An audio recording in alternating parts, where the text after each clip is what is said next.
अच्छा अम्मा, इमरान आने वाले होंगे, मैं खाना बना लेती हूँ उनके लिए।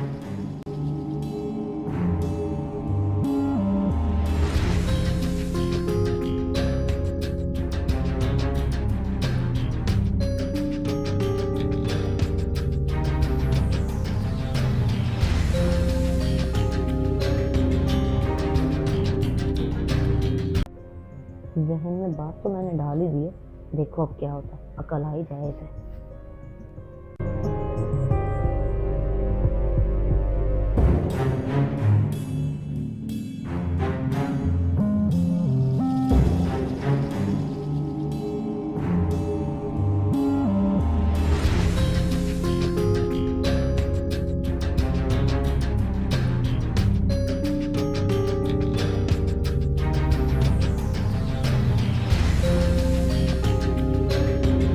आज तो पता लगा के ही रहूंगी।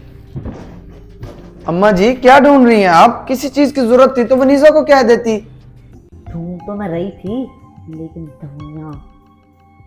दवाइयाँ? किस चीज की दवाइयाँ अम्मा जी? और आपकी सारी दवाइयाँ तो आपके कमरे में ही रखी हैं, इधर तो नहीं है। वो कम अकल मोटा मगज है, मैं मर गई, कितना भोला है मेरा बच्चा। दवाइयाँ वो ढूंढ रही है जो तेरी बीवी इस्तेमाल करती है ताकि उसे बच्चा ना हो। हैं? खुदा का खौफ करें अम्मा, अभी मेरी शादी को अरसे ही कितना हुआ है, 2 ही तो साल हुए हैं और आपने उस बेचारी पर इल्जाम लगाना शुरू कर दिए हैं।